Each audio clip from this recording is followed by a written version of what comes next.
Hi there, my name is Sixo, but more on that later, as now it's time for a brand new unboxing video. And it's another third-party item for today's spotlight, and one that I've certainly been looking forward to. It's time for Endgame. Damn. Oh wait, no, not that. No, it's Maketoys Endgame, which is their take on a masterpiece-style Dirge. We found him.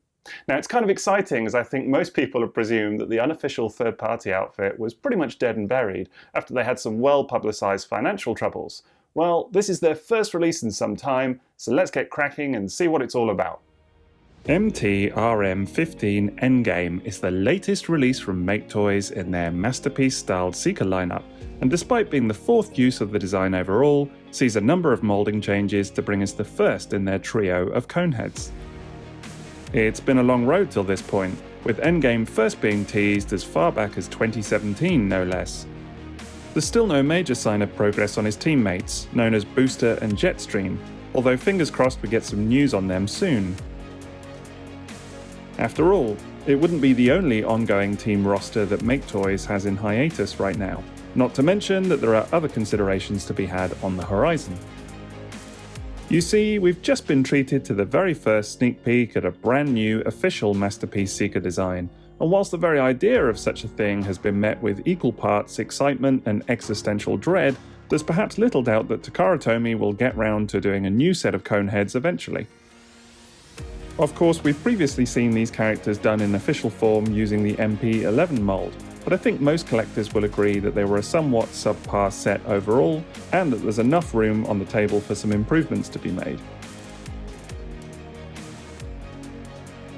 We did previously see another third-party attempt at the trio though, with iGear having essentially knocked off the original MP3 Seeker design and delivered what for many was the first masterpiece-styled attempt at the characters. Hard to believe it was the better part of a decade ago now though. One thing's for sure, Maketoys Endgame looks to be flying quite closely to the Sunbow animation model for Dirge, and follows suit with the rest of the Seekers by trying to ape that cartoony look and feel. Let's see how well they've managed it. Last thing before we begin, today's video comes courtesy of TF Source, so I'll put a link to their site in the video description. The plan for today is to give you my first impressions after getting that box open, and then I'll be aiming to get a full review with loads of photos up on their blog soon. Okay, so here we are with Endgame still sealed inside his box, and the box itself is looking really nice, it has to be said. Some lovely toy photography on the front just there. Design-wise it matches up pretty well with the likes of their other Seekers. Maketoys Seekers there, you can see it with Skycrow. So if indeed you do collect the boxes, then they line up quite nicely. Maybe that's your thing. As for the back of the box, you've got more toy photography here, including the faces that are available, the various poses that you can put the toy into, and some of the accessories, like the different guns that can go on his wings, so that's all pretty exciting. Right, well let's go ahead and get this box open. So this is the magic moment itself. Here we go. Box is open.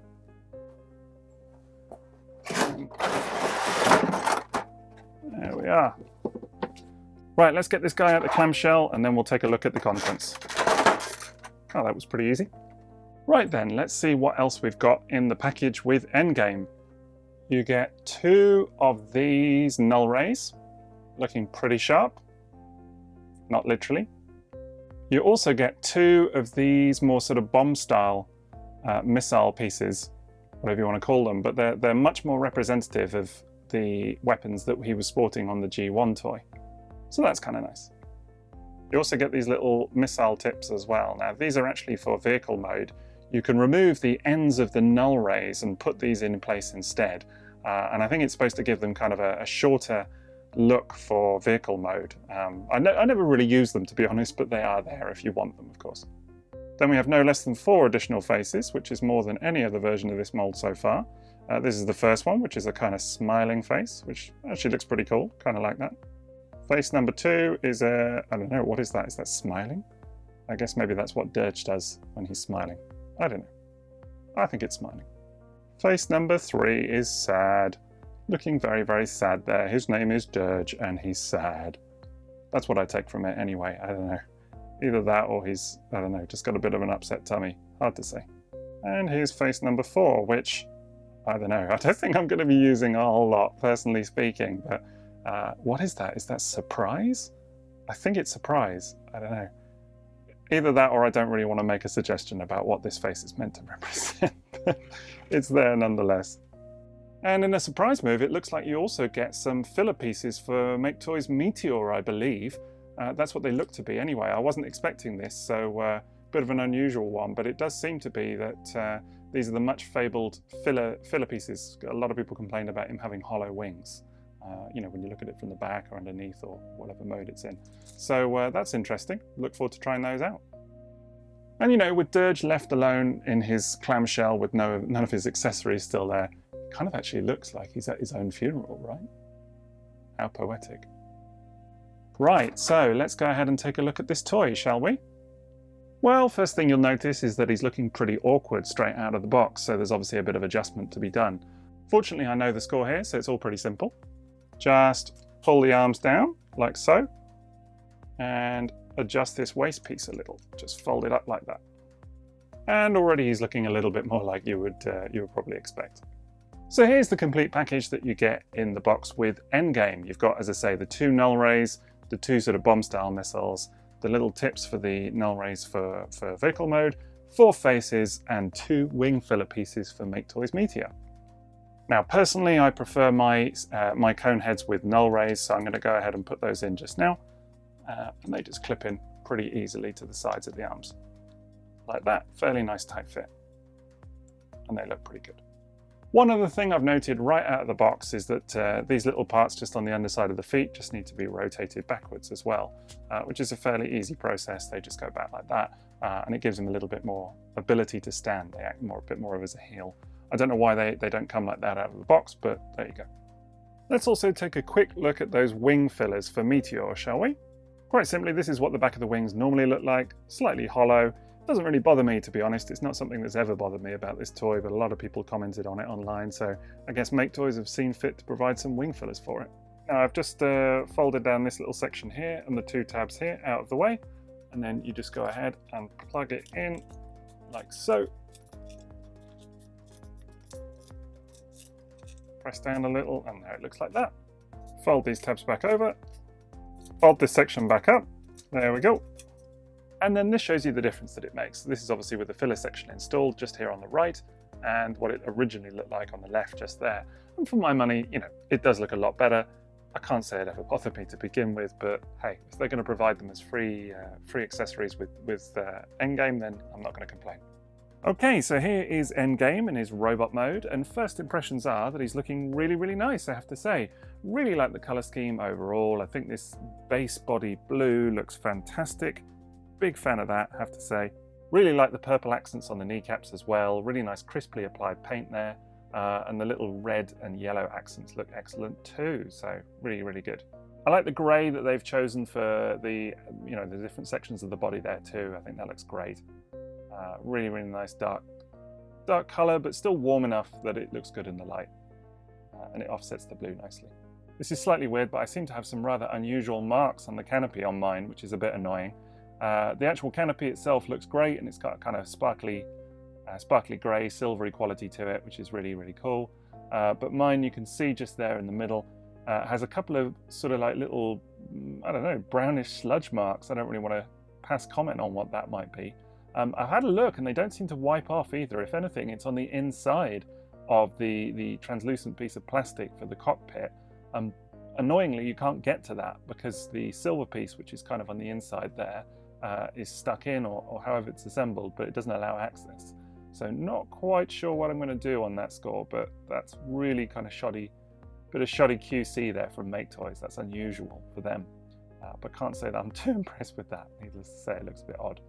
On a slightly more positive note, I do really love the head sculpt on this guy. I think that looks excellent. Now the previous Maketoys Seekers came in for a bit of flack when it came to their head sculpts, with people thinking that the faces were maybe either a bit too nondescript or just too hard to make out in general. But no worries on that score with this guy, because this face is really, really striking and looks great. Now I'm also a big fan of the Masterpiece Dirge head sculpt, but actually I think this, if anything, brings the character to life really nicely, and the red eyes look fantastic too. Colours wise, the deep blue itself looks really good. Big fan of the blue that they've chosen on the body section of this guy. Then there's this kind of weird karamaki brown that's used for the wings, and I guess it works. It's offset really nicely with the blue, so it was always a bit of a challenge to get this color right. So I guess it's up to you how well they've done that. But for my money, I think that looks pretty good. In terms of articulation, there's quite a bit going on with this guy in general, more than the masterpiece, certainly.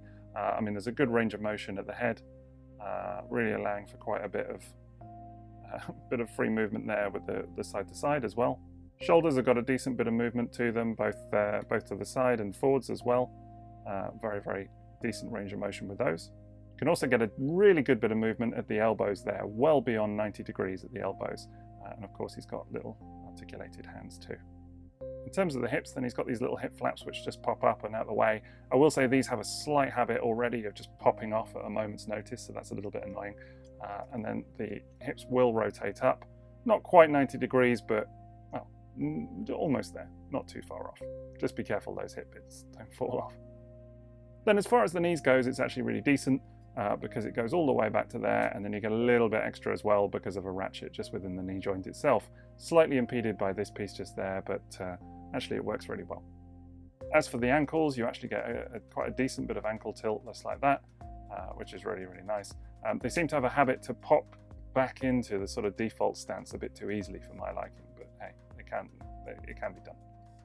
And of course, the big advantage of this guy over the official masterpiece toy is that it does have a waist swivel, and as you can see, you can get, quite a decent bit of rotation out of this dude at the waist just there. My biggest complaint of this mold has always been the slight visual break that you get with this sort of painted piece for the cockpit just down here on the crotch piece, then just being out of step with the top of the body. But it's it's a nitpick, but at least this thing has waist swivel. That's something. And here he is all posed up, and I have to say he looks really, really fantastic. Really, really dig that. And of course, the big advantage of these guys, these Maketoys Seekers, over the Takara Tomy efforts is that the amount of posability that comes with them is just sort of unprecedented, really. I mean, it'll be interesting to see what the version 3 Seeker that we've got coming up soon can do. But certainly at the moment, Maketoys has definitely outdone the official effort, the version 2 MP11 mold, in terms of what it can do with posability. And here he is again, all posed up, but this time with the bombs on instead of the null rays. But actually, I think that looks really, really cool, I have to say. Really, really dig how that looks. I'll probably go with the null rays because I do kind of like that more accurate, cartoon accurate look. But this is definitely a good one as well. So, right, now it's time to change out one of the faces and just show you how that works. And for my money, I've just unpegged the head there. It just pops off very easily and pops back on again. So it just makes it a bit of an easier process. But the face itself untabs very simply, just like that. And you can put any of the 4 additional faces in. There we go. There's the slightly worried looking face. And then just pop his head back on and Bob's your uncle. There you go. Additional face installed. So again, my first impressions of this guy, just before we do a few comparisons, are that he looks really good, I have to say. As I mentioned, love the colours. The sculpt is one that I do really like anyway, but it's nice to see the differences that they've made with this being a cone head.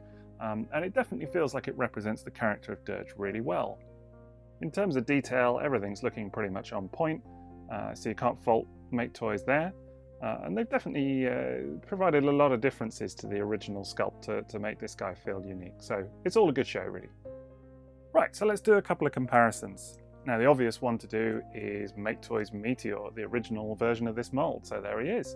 And there's a lot of nice differences between these two, as I say, to kind of make the cone head mold feel unique. Obviously, you've got the wings down here, the second set of, the sort of upper part of the wings just here. So that's all really, really nice. Newly molded knee pads just here as well. But those are really the main points.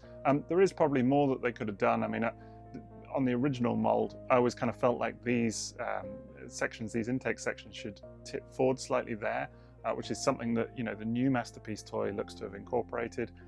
So actually that kind of, if anything, that works a little bit better on Endgame than it does on Meteor. And these sections just here have now got little holes molded out of them in order to kind of give them a little bit more sense of cartoon accuracy as well. So there are some decent differences there, and it does set him apart.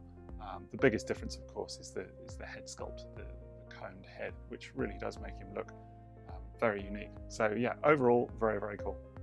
So in addition to these guys, let's go ahead and bring in Maketoys Lightning, which is their Thundercracker, there you go. And again, really nice comparison between these three. Quite interesting to see the colors. I mean, obviously, you know, Thundercracker is blue, as is Dirge, but it looks really, really different on this mold. Almost to the point where you wouldn't necessarily think that it was the same mold to begin with. So I think they've done a great job there. Now we're going to see how he looks with Masterpiece MP36 Megatron. There you go. And I think one thing Maketoys have done really nicely is get this the kind of more cartoony look that a lot of the more recent Masterpieces have been going for, of which MP36, of course, is a key part. And so he definitely ties in really nicely with that. And he sort of singing from the same hymn sheet in terms of aesthetic. So that's a good thing. So as with Megatron, it's a similar story with MP44 Optimus Prime. Again, the two of them look really cool together. And again, it's interesting to see, but Endgame definitely has that cartoon aesthetic going on that fits with a lot of the more recent Masterpieces. And of course, where would we be if we didn't see what he looked like next to the actual Masterpiece Conehead himself? This is Masterpiece Dirge. And what a difference between these two. Wow, it's really interesting to see them lined up. Because in my head, this guy always looks more cartoony than actually he does. But now I will say I always think that the MP11 mold is inherently flawed for many reasons. This guy actually is probably one of my favorite iterations of it. Definitely my favorite of the three Masterpiece Coneheads. You know, I always thought that their ramjet was just, you know, inherently had a lot of problems. And thrust too, mine is a bit of a floppy mess, but this guy always held up pretty nicely. But just seeing these two together, there are definitely some strengths on Endgame that I think, you know, just right off the bat, you can sort of see. Really like the more sort of simplified aesthetic that they've got going on. This guy looks quite greebly by comparison, a lot more detail. Like on these shoulder sections, there's way more detail loaded on there, on the official Masterpiece toy, all across the hips and the crotch area as well. Just absolutely loaded with detail, you know, versus Endgame, which is surprisingly smooth, and you know, does in that regard fit the sort of more up-to-date aesthetic quite a bit better. Now, I mentioned already that I'm quite a fan of the head sculpt on this guy, but I will say actually I do think that Endgame is looking better overall. I think it matches the cartoon model a little bit more as well. Interesting to see that colour scheme wise, they're fairly consistent. I do like the lighter grey on the Masterpiece, I have to say. I think it's a bit nicer than the darker grey that Maketoys have gone with. That's just personal preference. And there's not much in it, but just for me, I always kind of like the slightly lighter grey that they went with on here. And if anything, this blue is a bit more striking than the one that Maketoys have gone with as well. It just really, there's something quite I don't know, energetic about this blue that really I do like. Probably the same for the brown, if I'm completely honest, but you know, I wouldn't necessarily made that thought if it wasn't for this comparison, but yeah. But overall, that's probably the one solid thing that the official Masterpiece has over Endgame, just looking at them now, side by side. Of course, it'll also be interesting to see how he looks with the other two Takara Tomy Seekers. So if I bring those in, there we go, and here's Ramjet.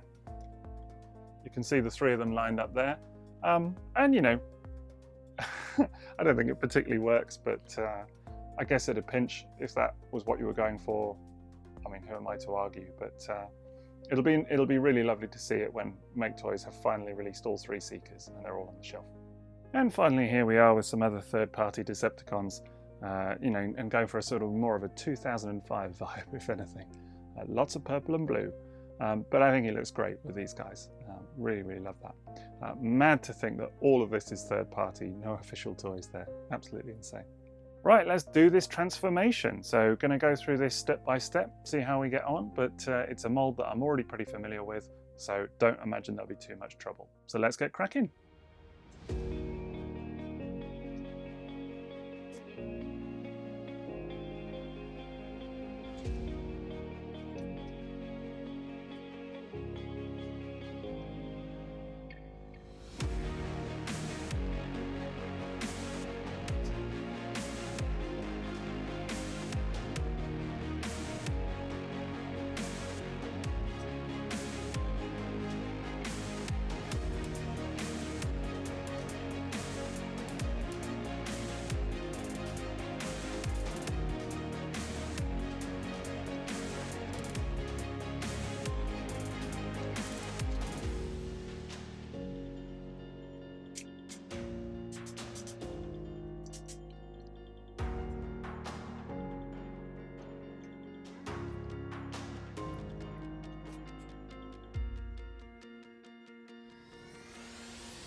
Right, so there we go, transformation done, and here is Endgame in his finished form.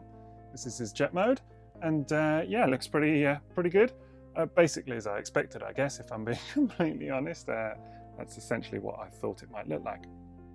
A couple more little bits to go just to finish him up. Firstly, the landing gear, which just means popping these little bits up at the kneecaps. They're quite stiff, it has to be said. And then you've got the front landing gear just here, just underneath the nose cone that flips out. And there we go, all landing geared up. Now the next thing is to attach his weapons. So firstly, we're going to take the null rays from the robot mode and just simply unpeg them at the ends like that. Next, you just take this small missile part and just tap that in its place. And you can see two little peg ports just here. These go in the outer one, just on the underside of the wings. There we go, it's quite a tight fit, but it goes. And the other hole, of course, is for these larger missiles. So they just pop in like so. And then you have both his weapons in place. There we go, all missiled up. Now I will say these are really, really tight to fit on at the ends. They kind of feel like they're never going to come out again, so that will be fun to find out. But it's really nice that you can use both sets of missiles when you're setting him up in jet mode, so that's really cool. As for the jet mode itself, well, I think it looks pretty good. Pretty good. Very nice colors, really nice sculpt. And I mean, again, as I say, it's essentially what I would have expected from Dirge, but Maketoys have done a fine job with it. And it does look quite different again to their previous versions of this mold. I will say that I do think he looks a little bit bare at the moment, but I'm sure that'll be better when you've got some Decepticon symbols on there on those wings. Just at the moment, slightly plain in terms of color and detail. I think it's just really those large brown sections on the wings themselves. But again, I'm sure some Decepticon logos will help with that. Overall, though, it feels like this guy tabs together really nicely. Transformation-wise, I actually thought it was a bit easier than Meteor and what have you. Just the way that the wings come together there at the end is really quite simple to execute and fits together nice and flush. Right, well, let's do a couple of quick comparisons. First up, let's take a look at another member of the Meteor mold crew, I should say. This is Skycrow, their Skywarp, Maketoys Skywarp. One of my favorites, actually. Really like the colors on this, but hey, it's black and purple, so what's not to like? And they look really nice together. Very cool jet modes on these guys. Quite different, again, because of the different wings. Gives it a bit of extra personality, but overall, this does the job for me quite nicely. Next up, we're going to take a look at another recent third-party jet. This is Fans Toys Iceman. There you go, you can see them together. He's all transformed up and ready for a photo shoot of his own. Must get on with that soon. But yeah, they look really nice together. I will say that I think the Fans Toys product is superbly detailed and has a really nice finish to it. Maketoys is very different. Does look a tiny bit plain by comparison on these wings. I think it's just the color of those wings that maybe is not quite gelling for me, but it still looks great overall. And then we have another Fans Toys jet. Here is Goose, their Skydive, just to see how they line up too. Interesting to see how many third-party jets we're getting these days. And our final vehicle mode comparison is with the one and only Generation 1 toy, which is one of my favorites, I have to say. I had Dirge as a kid. Always think of him fondly. Interesting to see the very different color of the wings there, going for much more of a cartoon accurate color with this, I guess. But yeah, really interesting. This guy looks quite visually striking by comparison, just for the amount of detail that he has. But again, can't wait to get some Decepticon logos on Endgame's wings just there. So final thoughts from me on Endgame. Well, I like him overall, I have to say. Big fan of the design and the mold anyway, but it's really good to see how much effort Maketoys have put in to make it feel unique and new and accurate versus the cartoon as well. So big score on that one. Really feels quite nicely well made. I will say he loses a lot of points for whatever's going on with my cockpit just here, because that is looking a bit messy, as I pointed out earlier, so I'll have to figure out how I'm going to fix that. But otherwise, he does feel really well made. That's the only problem that I've encountered with mine so far. Otherwise, he feels very solid, clips together well in both modes, good solid joints, nice posability. So overall, it's a toot. So that's Maketoys Endgame. I'll put the link to TF Source's site in the video description, and I'll be aiming to get the full review and loads of photos up on their blog ASAP. So thanks for watching, and if you haven't yet, then don't forget to subscribe to the channel. Quick final shout out also to all my Patreon supporters. Details are coming up at the end of the video in just a moment. Otherwise, that's it from me, so enjoy the rest of your day. TTFN.